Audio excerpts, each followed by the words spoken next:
everyone, thank you for joining us today. My name is Katie Donaldson. I'm the Communications Specialist in the School of Natural Resources here at the UT Institute of Agriculture. Joining me today is Research Associate Professor Adam Willcox. Thank you so much for joining us today. You're a Research Associate Professor here in the school. You also are the director for the UT Peace Corps program. Yeah, Peace Corps prep program. Mm-hmm. And then you also do work in the UT Smith Center. Yes. I coordinate academic programs for the Herbert College of Agriculture, actually all of UTIA. And the main reason we're talking today is because you recently had an article published in Nature Sustainability. And that is a huge deal. And for those of us who don't know what that means, could you kind of elaborate a bit on that? Yeah, I can elaborate a little bit on this. This is one of the nature journals. So Nature is Nature and Science is Science. Those are the two top journals in the world. And they have different journals related to them. So Nature Sustainability is one of them. It has about a 30-something impact factor. We do have scientists across UT that regularly publish in Science and Nature, but this is the first time a UT prof has published in Nature Sustainability, and it was from some work when I did a long time ago when I was a young guy. And how did you contribute to that publication? So I'm going to give you guys a quick story, and I hope I won't be too long-winded. But I grew up in a little town called Scottsville, Virginia. We're less than 500 population or something like that. Went to UVA, did my undergrad in environmental sciences and English language and literature. And then from there, just wanted to adventure. And I joined the U.S. Peace Corps. And they posted me to Cameroon. And when I was in Cameroon, the place I was in lowland tropical forest, we didn't have domestic alternatives to protein, so we had to eat wild animals. So if you have a lot of people in one area and you don't have enough animals, it's not sustainable. So I started working with hunters to come up with some research to make hunting sustainable in this area. So the research from that, a guy I did my master's in the UK, where I met my wife as well, Dr. Adam Willcox, who is a professor here at UT, and she got me my job. So this guy at my alma mater was doing a regional database, regional comparison, all from, I think he went all the way up to maybe Senegal, all the way down to the Congo, if we're looking at Africa like that. And he wanted to use my data for his publication, so we started working on it that way. And it was my research was basically following 100 hunters around a wildlife sanctuary in Cameroon and cataloging all the harvests that they had, the sex, the age, the species of animals they harvested, and then we used calculations to see what was sustainable. So there's a lot of people that were doing this research all around the region, so he wanted to conglomerate it into a regional analysis. So yeah, never thought I was not doing this to get into nature by any means. I was just doing it because I knew that folks in where I was living, we were all reliant on bushmeat as a source of protein, and it needed to be sustainable. So that I was working on it for that reason. And then serendipitously, or whatever you want to say, Daniel Ingram contacted me to have me contribute to this paper, and I thank him for that. And you said this started when you were in the Peace Corps. Mm-hmm. So this started back in, I believe, 1996. Europe. Yeah, spot on. So 1996, I got those 2 degrees at UVA in environmental sciences and English language and literature, because I wanted to go do environmental law, because I thought that's how change could be made, and saw a sign up for Peace Corps or something at a local organization. Went in there, I was like, well, I'd rather do that, like just travel the world and do that kind of thing rather than going to Washington, D.C. and clerk to be an environmental lawyer. I brought my LSAT book with me to Cameroon. Never opened the thing up because I found what I wanted to do, and it was literally just chasing around hunters and working with farmers and stuff. So how it happened with Peace Corps, that's a 2-year service you do for the U.S. government.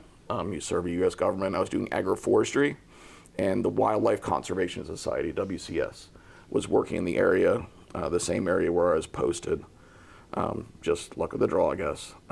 And they were sending agricultural extension stuff my way, and I would send wildlife stuff their way.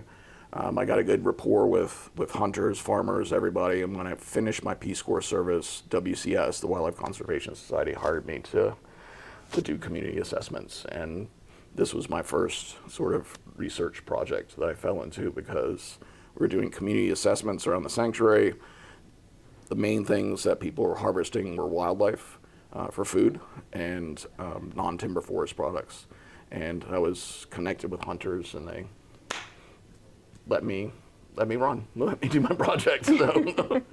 How long did you work on that project for? I was there till 2001 maybe. I went back, I did my master's in England in 2000. So yeah, I was there 6 years, and then brought Dr. Emma Willcox brought my wife. She did some work with non-timber forest products during her master's, and I did some additional master's research. And I think we finished that in 2001. So I was there for about, 5 years, and then did that, and then worked in Tanzania for a while too. And you mentioned this earlier, but did you have any idea at the time that that research you were doing would go on? No way. To be published in Nature Sustainability. No way. The only thing I was doing at the time, right? That was my primary protein source, and I was living in an African community. So that was what we had. It's not easy to raise cattle in tropical rainforests. It's chickens and goats. It's a different situation. There's no refrigeration, no electricity, so you can't have a fridge and a freezer and keep meat. So we ate fresh meat. So in the dry season, we would eat fish because the rivers would go down and not be too dangerous, and people would fish. But in the rainy season, which is most of the year, the rivers go up, and then people start hunting. And you can only, according to the rough estimates in the science, you can only support like one person per kilometer square that's reliant on meat from the forest, wild meat as their primary protein source. So the populations were over that amount, and we can't do it here in the US, we can't do it anywhere. So we were relying on this protein source, and hunters were seeing that some species were declining and some were going up and this and that. So I just work with them to develop sustainable plans about bushmeat harvest. And what we did was we worked with, me and my colleague David Nzwango, worked with 100 hunters around this wildlife sanctuary, and we monitored everything those 100 hunters did for three, maybe 4 years.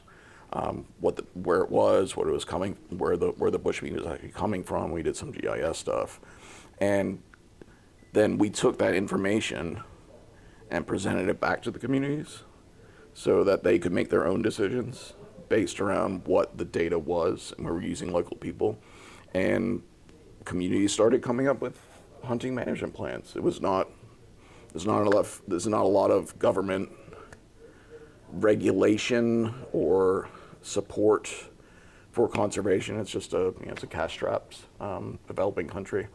So we used local institutions, local governments. We presented the information back, and then they made kind of decisions about how they're going to manage hunting, and that was allowed by law. The government of Cameroon gave the rights to the communities to be able to make those decisions, which was cool. So me and David and Nzwango, we were able to get the information from the hunters. We visited them every month, walked through a lot of crazy places.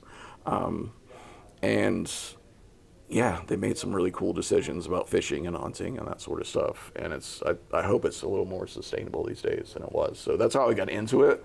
Then all of a sudden, okay, 20 years later, some guy's like, hey, you want to publish in Nature? Sustainability? I was like, yeah, sure, why not? Why not? Why wouldn't I? Yeah, I was not doing it for that in the first place, but I was like, yeah, I'll help you out, Daniel Ingram, and you know, contribute my data. Like that was not what I intended it to do, but if it makes a bigger makes larger awareness for hunting and sustainability and folks that are reliant on natural resources as their primary source of protein or income, I'm game.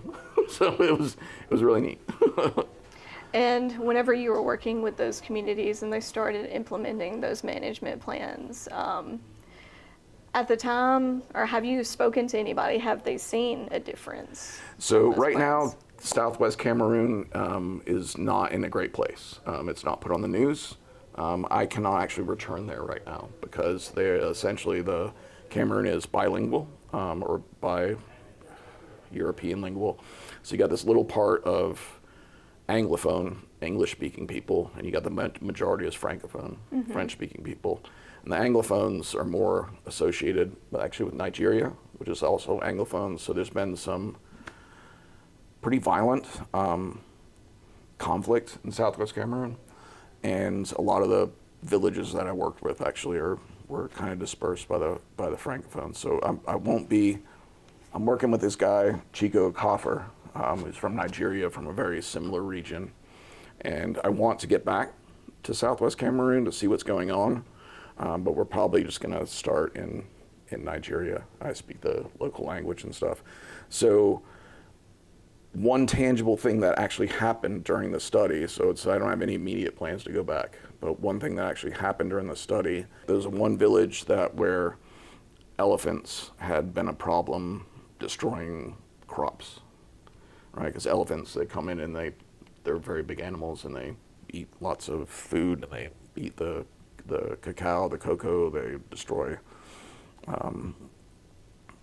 just mash up crops and that sort of stuff. And so they had banned WCS, the Wildlife Conservation Society, from going into their community because what had happened was this big event happened where an elephant came and smashed someone's crops and they essentially just gave them a bag of rice. And that's not an equivalent. So they were like, no, you guys control the elephants and you just give us bags of rice, whatever. So they banned us from that village. And this was before I started working with WCS. And then I got that village because it was a primary hunting village in the area, and I knew it was, and got close with some members in the local community that let me do my research. And at some point, one of the hunters was like, hey, we got these poachers, which are different than hunters, right? We got these poachers that are coming in from other places in Cameroon or other places in Nigeria, and they're coming in and shooting, killing a lot of meat, including big things like elephants, and taking it out of the country. And they're like, we want our meat to remain locally. We don't want these outsiders coming in. So I was like, okay, that's a great thing for you guys to tell me. So I went to I went to WCS first, my director and whatnot, and then local governments, local chiefdoms are given a lot of political power in this country. So it's kind of more of a grassroots type political system. And they were like, hey, we really want these guys, these market hunters who are just hunting meat and taking it out of the country. We want to be able to retain that. Can you help me with that? I was like, okay, yeah, you guys made the decision as a local government to do this. I, as in my position, can facilitate a negotiation with the local gendarmes, which are military police. And so I got the gendarmes, brought them in. Everyone's totally great with the thing, and the gendarmes went in and threw all these hunters out. So just talking to people, like not even just counting the meat, but just talking to people and understanding the real situation of what was happening and why hunting was unsustainable that is my 100% biggest success that I had in that area was just that one day when I was driving a Land Cruiser, grabbed up the gendarmes in this one town, went down this long dirt road to this village. They were like, these are outsiders that have come in, and the government supports your local government, and we're going to get these guys out. And they kicked them all out. And so those guys that actually lived in that village were able to now manage their meat resources, because all the outsiders that are invading their area got kicked out. Yeah. It's probably one of the crazier stories you've heard, isn't it? It is, yes. But very impressive and real impact that happened. And you also, last time we spoke, you mentioned how during all of that you were honored by a chief while you were there. Yeah, it's the only way I could do my work. So I finished my 2 years of Peace Corps service, and at the end of my service, Chief Tata of Ejuengong, he was the clan chief of the area. It's not really secret, it's just the traditional society called the Ekbek Society. And these guys really manage what goes on the ground. And there's also an equivalent women's society as well. So, but it is divided. But the Ekbek Society it's semi-secret, it's very animist-based. So people believe a lot, it's very religious. People believe a lot in the power of nature and the power of animals. So I was not expecting this, but I was when I was leaving the village to move to a different place, you have this thing called a send-off party. And what it is, a send-off party is, hey, blessings, you go on your way and do good stuff. So Chief Tatal had handmade this hat, a cap, actually it's called, and it's really cool. It's white with some dye on it and stuff, and you have to hand in it and stuff. And he inducted me to be an Osari into the Ekbek Society. The Ekbek Society is very important to the local community. It's very important to me as well. But he essentially he crowned me as an Osari in this ceremony. And as an Osari is, as far as I understand it, and this is in local language that I don't understand, but as far as I understand, an Osari is either a bringer of knowledge or a bringer of song.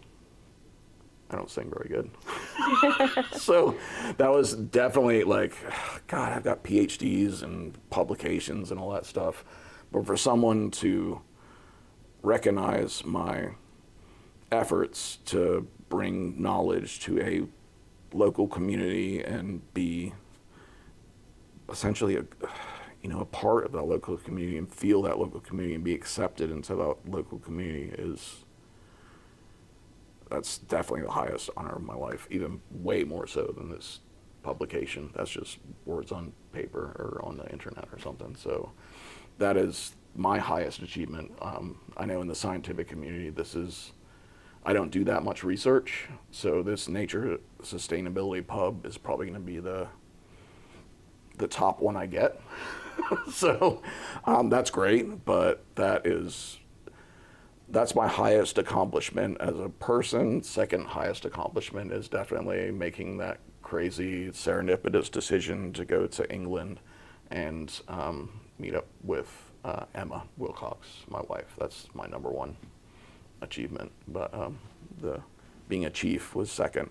But being a chief helped me, being an Osari helped me to that respect. Hunting is illegal in some places of Cameroon, so having that respect that everyone was able, all the hunters were very willing to talk with me because they knew I wasn't gonna go call the cops on them.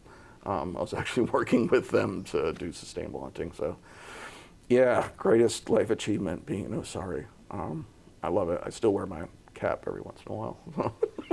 It's a great accomplishment. I don't blame you. I would too. So going back to the nature sustainability publication, and you talked about this earlier, but What do you hope that publication accomplishes by just getting that information out into the world? Yeah, so people are reliant on wild meat for protein, and it's not sustainable. I mean, it's been written since day one that we can't do it here in the U.S. You can't do it anywhere. Like, our population has grown so much that you can't hunt that many animals and expect your population to survive, because there's just the animals don't reproduce that fast.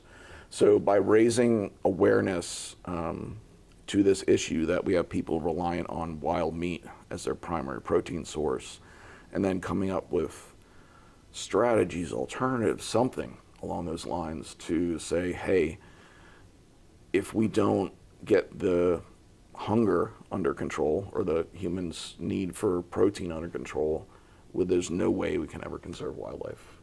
So there needs to be some sort of alternative strategy, whether that's domestic protein, plant protein, I don't know. Those guys can figure that stuff out. But it just shows that hunting is very unsustainable around the world, especially if your primary protein source is from hunted animals. Like, it just, the animals can't reproduce that much. So there needs to be if we want to do conservation, we need to figure out alternative ways for people to get protein, whether that's plant or animal or whatever. But that's hopefully at the end of the day what Daniel and our paper will say, is that this is an issue, it's unsustainable, we can't do conservation because people got to eat, right? We all got to eat, and that's the only thing people can eat. So there needs to be some sort of change, whether that's agricultural or cultural or anything like that. So, do you have any immediate plans as far as this research or anything similar to it? No, not this one. I'm going off on another adventure. I like adventuring. This is what I do in my life. So in March, this is the craziest thing. So I got a nice invitation from the director of the Smith Center, Dr. Tom Gill, to go with him and someone from food science to Colombia in December to get some connections with UNANDES and this really great university in Bogota, Colombia. And so I was like, well, Colombia is one of the most, it's called a mega biodiverse country, a mega diverse country. Mm-hmm. So it has high biodiversity. It's a hot spot for the world. And those guys, Tom and Doris, they were just going to go to UNANDES and go back. I was like, well, if I'm going, like, I'm an adventurer. So if I'm going to Colombia, I'm going to add on something else. So we had a wonderful visit, and we're making these great connections with UNANDES, try to bring Colombian students here, try to get Colombian UT students to Colombia. And I needed to add some extra time on. Tom and those guys were only spending like 3 days. And I was like, well, what could I get myself into in Colombia? So, this is funny. So I just started kind of, looking at natural resource issues in Colombia that I could address as a social scientist. And I love all these old, like, cartel movies and that sort of stuff, these old drug running movies and things. So I start looking around at stuff about Escobar and Pablo Escobar and people, and come across a video about these 4 hippos that Pablo Escobar had in his zoo when he was a drug lord, one guy and 3 girls, and those 4 hippos have turned into like 400 because they got released from the zoo after he got killed. So these hippos are now wreaking havoc on the ecosystem in Colombia. They just poop all the time. Like, hippos are from Africa, not from South America. So they're drowning out manatees and otters and destroying the ecosystem. But a lot of the people in Colombia love these things. They're cute. They are dangerous, but they're cute. There's a tourism industry built around it. And the Colombian government is having trouble deciding what they're going to do about these hippos. You could just shoot them all and they'd all be gone, right? But that's not politically or not socially acceptable.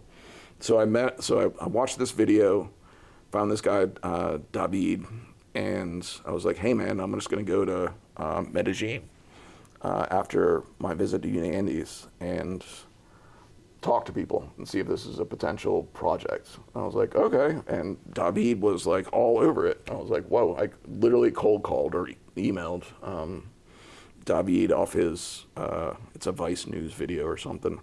And he talked to me. I really enjoy the power and strength of the Colombian people. They've lived through a lot, and they live in the most biodiverse, arguably the most biodiverse country in the world. So just kind of got a little bit of a passion for that to go there. And David was great, and I talked to him, and now he has invited me back to go and actually go to Escobar's home ranch in God, I can't remember, it's Hacienda, Napolis. So I'm going to go there. He's going to introduce me to fisher people, which are affected with the hippos, the tourism industry, and all this sort of stuff. And then I found a collaborator in UTCVM, UT College of Vet Medicine, Andrew Cushing, who is just as adventurous as me, I would say. So he and I are going to go down in March to do a scoping visit to explore this next adventure to work on Escobar's hippos. Whatever, it's going to be fun. Yeah, it sounds like it'll be fun.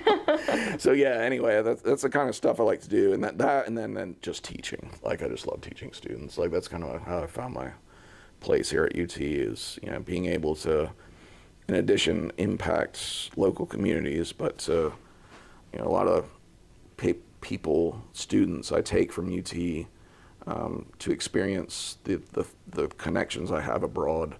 A lot of them, sometimes they've never been on a plane before. Sometimes they've never been out of the state before. And then I just see them grow, and that's kind of where I've found my footing. I don't do much research these days. I'm more focused on teaching, but that's kind of my passion. I'm not taking students to cartel areas in Colombia right yet, but It's probably a good thing. no, I take them to Belize and Costa Rica. And to go along with that, being involved with the students, do you have any advice for students who are thinking about joining the Peace Corps or doing any study abroad programs? Yeah, I'll just pass down exactly what, when I took that job with WCS, what the director of WCS said to me at the time is, if it sounds good to you, you should do it. Okay, trust your intuition. Do it. Do not be, it's not like, okay, yeah, you have to be aware to travel the world. You have to have self-awareness. You have to have common sense. You have to have all this sort of stuff. But it's not that hard to travel the world. And the people that you meet and the crazy issues that you get engaged in are just completely amazing. And if there's anything you can do to help out, like that's just what I do. Like okay, what? Like I know anything about hippopotamuses, like I know anything about cocaine, like I know anything about the Escobar, but you just find these little niches, and if you have a good toolkit of social science or biological science, and you can know how to adapt your toolkit to fit those local situations, sometimes that's needed, and that's the advice I would give most 100% is if it sounds good to you, go for it. Trust yourself. I came from Scottsville, Virginia, less than 500 people. We still don't have a stoplight. And I've been all over this world, and now I'm a professor at UT. Who would ever thought that? It's just insane, right? Like I still keep in touch with a few of my friends from Scottsville, but it can be done. Those are really all the questions I have. Okay. Is there anything else you want to add? No, not really. I mean, if this is going out to UT students, like I do trips to do courses to Costa Rica twice a year, one with first-gen students, one with Dr. Pulte, Andy Pulte in animal science over spring break. to Costa Rica to look at plants and human-plant interactions and animals and that sort of stuff. But then I also do 2 trips to Belize in the summer. I do one that's focused. I think it's the longest-running project now, study abroad project, tropical ecology and conservation methods in Belize, that I do with Mallory Tate. She's been on your interview before. That looks at Mallory teaches more. Let's say the field methods for biology, and I teach more about conservation, but we just go and visit field sites all over Belize and meet some of my friends and colleagues that I'm willing to share that with UT students, and I will continue to share that. And then there's another class that I've partnered with a veterinary organization in Belize, and they're certified to teach UT students. I got that approved. It's called the Small Animal Vet Experience, and students can come down to Belize, and the organization takes care of you the whole time. It's all hands-on, experiential, all that sort of stuff. Whatever walks in the clinic on the day, you work on it. So we usually take 14 students to that class every year. This afternoon we had, I think, 40 or 50 applicants for those 14 spots this year. So we're looking at adding another section because I know there's demand from animal science students to do pre-vet stuff. So my last words are, study abroad. It's not that hard. I did it. I just did it on my own, but I'm willing, and there's faculty, not just me, but there's plenty of faculty willing to share their global experiences with students here at UT and to maybe get you through that first step, and then maybe from there you can take another step and do things on your own. So that's my last words. All right, well, thank you so much for joining us today. I appreciate it. Thank you.